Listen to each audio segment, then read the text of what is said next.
Après la tourmente de la Révolution, qui avait vu son pillage par la foule des misérables et l'occupation française, le palais des princes-évêques ne semblait plus à la hauteur de sa fonction de centre politique. D'ailleurs, le préfet français du département de Lourdes s'était installé en 1801 en Ferronstrée, dans l'hôtel de M de Baumann, l'ancienne résidence d'un bourgmestre et aujourd'hui intégrée à l'ensemble du grand cursus.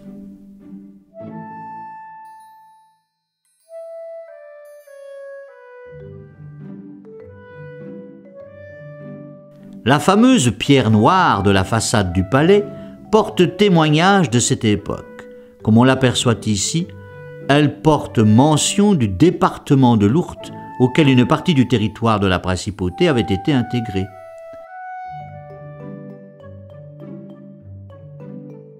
L'évêque de Liège, puisqu'il n'y avait plus de prince-évêque, le dernier ayant été chassé par la Révolution, investit pour sa part l'abbaye des Prémontrés, où il se trouve toujours. Propriété de l'État, il fut question au temps de l'occupation hollandaise, qui succéda à l'occupation française, de démolir le palais. Heureusement, ce projet n'aboutit pas. Avec la naissance de la Belgique et la constitution d'une province autour de Liège, l'administration provinciale y fut logée. Hélas, le bâtiment semble abonné aux incendies. Mais encore une fois, celui de 1845 joua un rôle régénérateur. Une restauration, déjà dans l'air auparavant, fut entreprise. Le roi Léopold Ier posa la première pierre de ce nouvel édifice en 1849. 3 ans plus tard, la restauration de la façade occidentale du palais, sous la direction d'un jeune architecte, Jean-Charles Delceau, était achevée. Cette aile nouvelle de style néogothique remplaça une caserne de hussards préalablement rasée. Et l'administration provinciale, chassée par l'incendie, y fut aussitôt relogée. Elle y est toujours.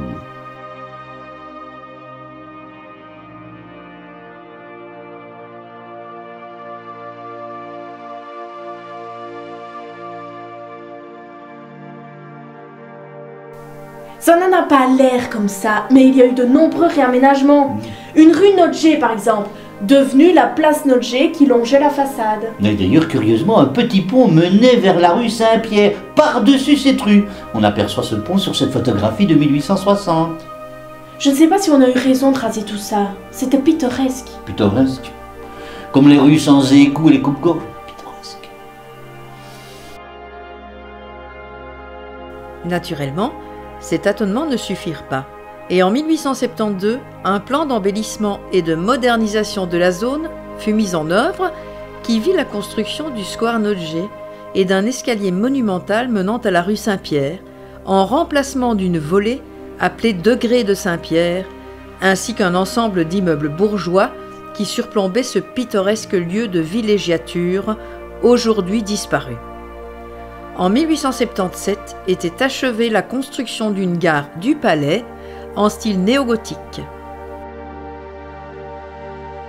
Cette vue de 1900 montre à quoi ressemblait cet environnement une fois tous ces travaux achevés.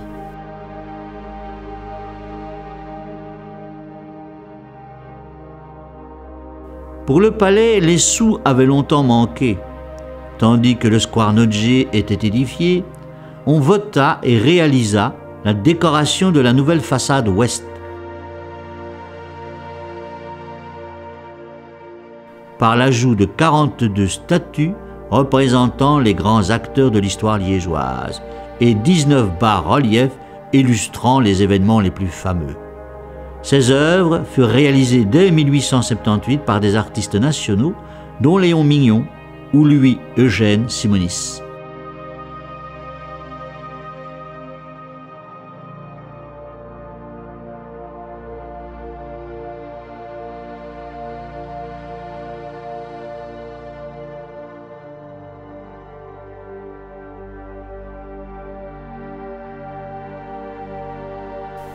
Tiens, on voit également aussi les blasons des bonnes villes de la principauté. Et des 32 métiers, comme par exemple le blason des brasseurs.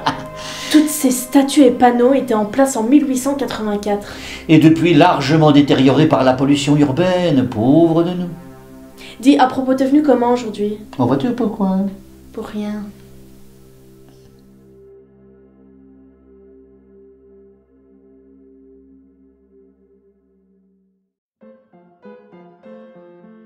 L'arrière du palais était autrefois adossé à la muraille de la cité, et la Legia coulait tout le long, à ciel ouvert, dans la rue du Palais, celle-là même qui mène aujourd'hui de hors-château vers la rue de Bruxelles. Des petits ponts passaient par-dessus, environnés d'ateliers de fripiers. Plus loin, plusieurs bras de la rivière s'engouffraient dans des sous-sols voûtés, pour passer sous la place du marché et la Violette, servant d'égout, avant d'aller se jeter dans la Meuse, à hauteur du quai de la Ribuée. Toujours derrière le palais, il y avait autrefois un moulin et des ateliers de couteliers. Enfin, il faut imaginer, dans la partie orientale du palais qui menait vers l'église Saint-André, des paquets de maisons appuyées les unes contre les autres. Le long de la façade sud du palais, à l'emplacement de l'actuel espace Tivoli, se trouvait l'ancienne rue Sainte-Ursule, du nom d'une chapelle plusieurs fois détruite et restaurée, et finalement intégrée au palais. En 1870, le long de cette voie aujourd'hui disparue était achevée la restauration du deuxième corps du palais, après destruction des maisons qui y étaient adossées. Ce fut l'œuvre du sculpteur Godefroy Humet, le successeur de Delso. Le palais a longtemps abrité des cours de justice, en plus du gouvernement provincial. C'est peut-être pour ça qu'il effraie les habitants. Certains tribunaux y siègent toujours, malgré la construction de nouveaux bâtiments qui n'ont pas réussi à tout absorber. Cela dit, la cour d'appel et la cour d'assises y siègent toujours. Alors, en temps normal, on pourra y aller. Comment ça? Bah oui, la plupart du temps, les procès sont publics. C'est exact.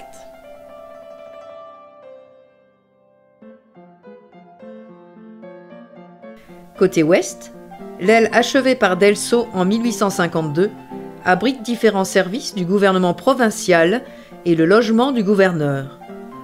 Cet ensemble offre aux visiteurs une reconstitution de l'art de la Renaissance avec son vestibule en gothique flamboyant, si excessif parfois qu'il fut appelé gothique troubadour.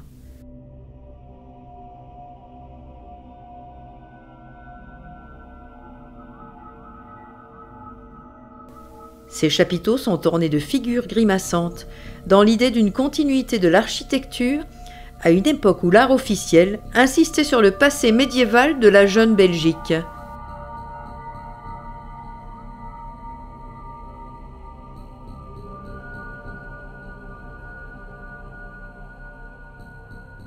Un double escalier mène du vestibule à l'étage, où se trouve la salle des pas perdus. Il nous faut passer pour cela sous les regards des deux grands princes de Liège, Érard de Lamarck et Notger.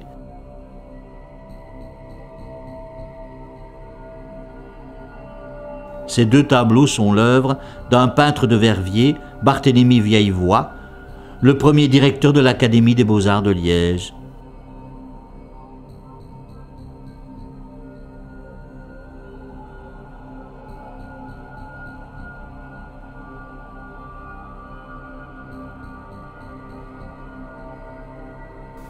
Salle des pas perdus, tu connais?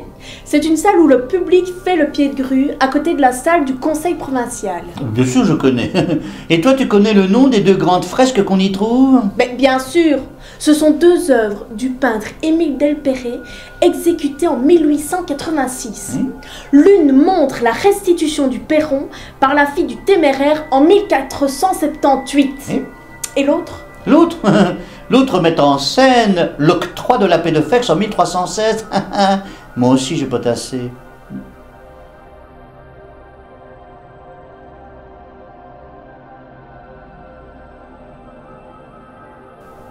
Enfin, par cette salle des pas perdus, on peut pénétrer dans la salle du conseil provincial. C'est l'ancienne cour des échevins de la cité, là où étaient jugés les crimes qui ne relevaient pas de l'autorité religieuse. Ici comme ailleurs, Jean-Charles Delso a fait dans le style gothique, pour préserver l'idée d'unité et d'ancienneté du palais. La tribune où le président prend place est ancienne, datant de 1685. On l'attribue à Delcourt, mais ce n'est pas sûr.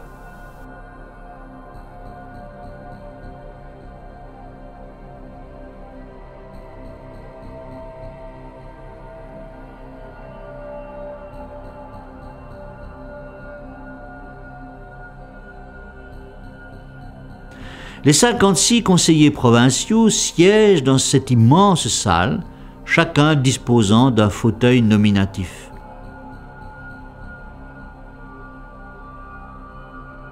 Sous un lustre gigantesque. En admirant ce dernier, constitué de ces célèbres verreries de Murano, datant du milieu du XIXe siècle et restauré en 2017, on peut parler, à juste titre, des ors du palais.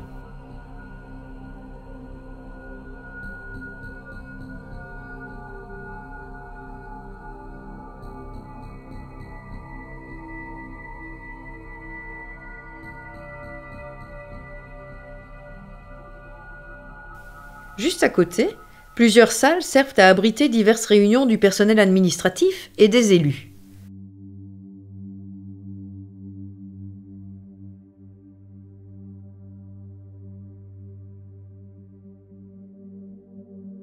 Ou bien à l'entrée des appartements privés du gouverneur, la salle de l'État noble.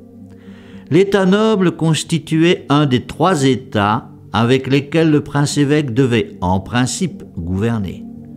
L'État noble était l'État secondaire. Il venait après le clergé, l'État primaire. Le tiers-État était, lui, constitué de bourgeois représentant des bonnes villes. Ces 3 États formaient le sens du pays, c'est-à-dire la représentation de la nation. Des États généraux, mais à la liégeoise, et d'où naturellement, comme en France, le peuple fut longtemps exclu. On voit mal en effet les sabots des potresses fouler les tapis de ces salons luxueux. Ce qu'elles feront quand même avec la Révolution et armées de fourches.